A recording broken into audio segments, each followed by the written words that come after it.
The live TV, सच सबसे आगे।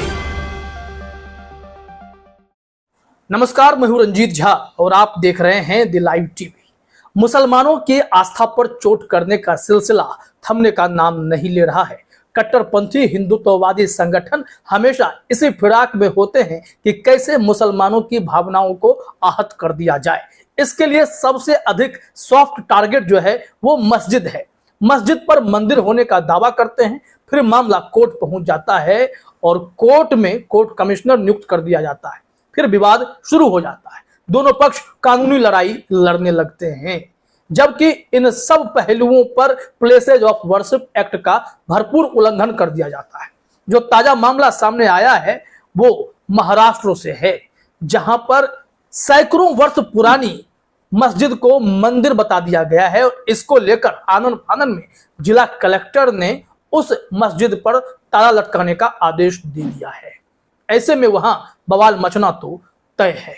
जबकि प्लेसेज ऑफ वर्शिप एक्ट साफ तौर पर कहता है कि आजादी से पूर्व जो भी धार्मिक स्थल, चाहे फिर वो मंदिर हो, मस्जिद हो या कोई भी धर्म स्थल हो, उन सब के स्वरूप से कोई छेड़छाड़ नहीं किया जाएगा। वो उसी रूप में हमेशा रहेंगे।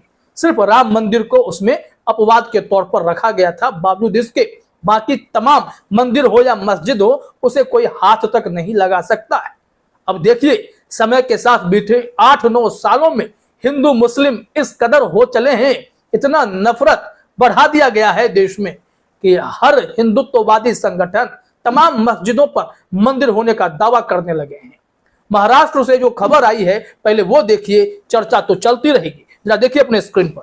महाराष्ट्र 1610 में बनी एरंडोल की जामा मस्जिद को जिला कलेक्टर ने सील करने का आदेश दिया है।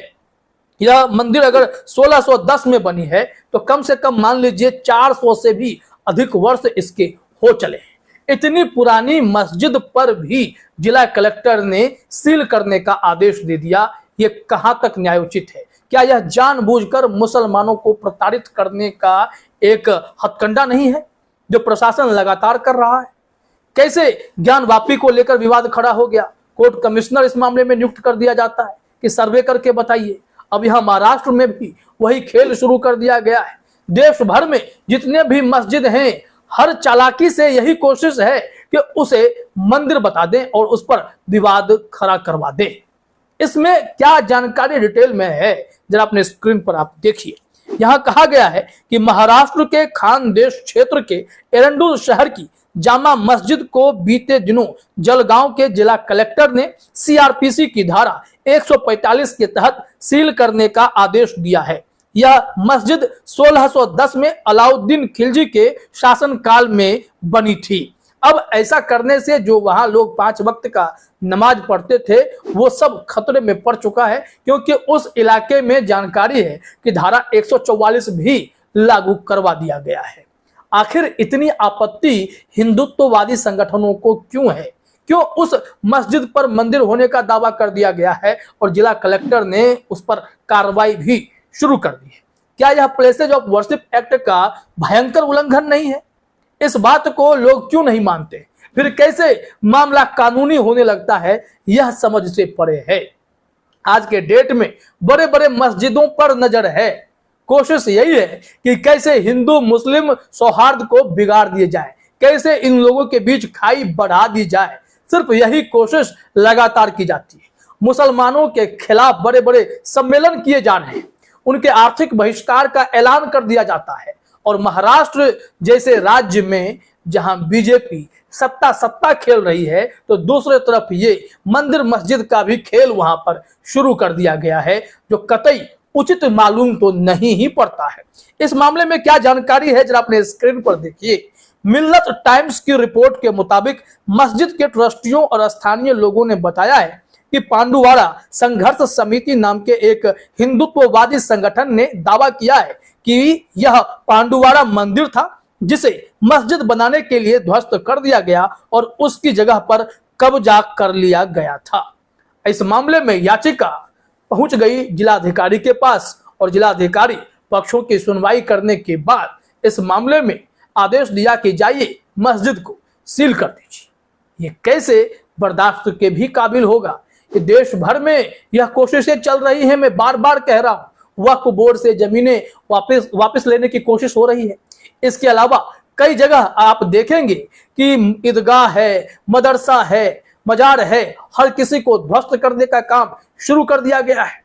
ये कौन सा दौर चल पड़ा है जहां मुसलमानों से इस कदर नफरत हो गई है कि उन्हें हर बार प्रताड़ित करने के लिए मस्जिद को मंदिर बता देने का ही प्रपंच रचा जा रहा है। इतिहास में अगर जाएंगे तो बहुत विवाद है और इसी वजह से प्लेसेज ऑफ वर्शिप एक्ट भी तैयार किया गया था और इसे लागू किया गया था कि कम से कम 1947 के पहले जितने भी या 1947 तक जितने भी मंदिर मस्जिद बने हैं, धार्मिक स्थल हैं, उसे अब कोई छेड़छाड़ ना करे। लेकिन यह दौर शुरू हो चला है, छेड़छाड़ जारी है। कभी ज्ञान वापी पर यह बवाल हो रहा है तो अभी महाराष्ट्र में यहाँ आ गए। बवाल करने वाले रुक कहाँ रहे? वो लाल किला को भी नहीं छोड़ने वाले, वो ताजमहल को भी नहीं छोड़ने वाले। हर किसी को वो पहले या किसी राजा की हवेली या फिर मंदिर बताकर बवाल काटने में लगे हुए हैं। जरा इस खबर में आगे देखिए क्या कहा गया है कि 18 मई 2023 को पांडुवारा समिति के अध्यक्ष परम मधुसूदन दंडुते ने जिला कलेक्टर जलगांव में एक याचिका दायर की और कहा कि पांडुवारा के स्वामित्व वाली भूमि पर अवैध रूप से कब्जा कर लिया गया था और यह कब्जा जामा मस्जिद ट्रस्ट द्वारा किया गया था। इसलिए भूमि की माप की जानी चाहिए और सील करने का आदेश दिया जाना चाहिए। इसके बाद फिर क्या था, जिला कलेक्टर साहब आ गए एक्शन में। अमन मित्तल उनका नाम है और उन्होंने कार्रवाई शुरू कर दी। क्या कार्रवाई हुई है वो भी जरा देखिए अपने स्क्रीन पर। बताया गया है कि जलगांव के जिला कलेक्टर अमन मित्तल ने याचिकाकर्ता जामा मस्जिद ट्रस्ट, तहसीलदार और पुरातत्व विभाग के प्रतिनिधियों को 11 जुलाई को सुनवाई के लिए बुलाया था। सभी पक्षों की दलील सुनने के बाद कलेक्टर ने सीआरपीसी की धारा 145 के तहत अंतरिम आदेश जारी किया और मस्जिद को सील करने का आदेश दिया तथा मामले की गंभीरता को देखते हुए इलाके में धारा 144 लागू करने का भी आदेश दिया है। यानी कि उस क्षेत्र में धारा 144 लागू कर दिया गया है। अब वहां पर कोई नमाज भी नहीं पढ़ सकता है, उस इलाके में नहीं जा सकता है, सील कर दिया गया है। यही तो मकसद होता है एजेंडाधारियों का। हिंदुत्ववादी सोच जो नफरत लिए घूम रहे हैं, उन लोगों की भी सोच यही होती है कि ये अगर मंदिर न बन पाए तो कम से कम ताला लगवा देते हैं, विवादों में डाल देते हैं और कोर्ट भी ऐसे मामले में सुनवाई करने के लिए तैयार हो जाता है। यह हैरान करने वाली बात हमेशा से होती है। ताला लगने के बाद मुस्लिम भाइयों के लिए नमाज पढ़ने की वह जगह बिल्कुल से बंद हो जाती है, फिर उनके पास विकल्प नहीं होता है। और कई दफे जब ये मुस्लिम भाई सड़क के किनारे या कहीं शांति से नमाज भी पढ़ रहे होते हैं तो उन पर FIR दर्ज कर लिया जाता है। उत्तर प्रदेश में आपने देखा कि कैसे मस्जिद भर जाने के बाद लोग मस्जिद के आगे जो थोड़ी सी सड़क थी वहीं पर इन लोगों ने नमाज क्या पढ़ दी तो पुलिस वालों ने FIR दर्ज कर दिया। 25-26 अज्ञात लोगों पर FIR दर्ज कर लिया गया। लेकिन दूसरी तरफ उसी उत्तर प्रदेश के मुजफ्फरनगर में शिव भक्त कांवरिये तांडव करने लगे थे, बवाल मचाने लगे थे, तो पुलिस आई थी। खुद SSP संजीव सुमन वहां पहुंचे थे, लेकिन कांवरियों को शांत कराने के लिए वो खुद वहां नाचना शुरू कर दिए और उन्हें कोई दिक्कत ना हो इसका पूरा ख्याल रखा गया। तो क्या अगर बीच सड़क पर ये लोग डीजे बजाकर नाच रहे थे, डांस कर रहे थे, शिव भक्त झूम रहे थे, तो इन पर भी आप FIR कर लेते ना।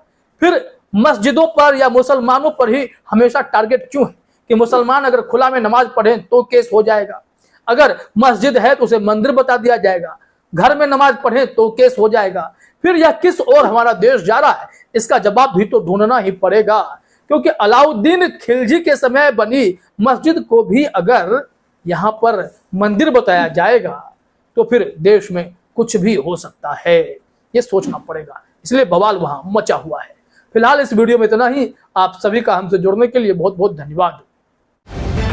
द लाइव टीवी, सच सबसे आगे।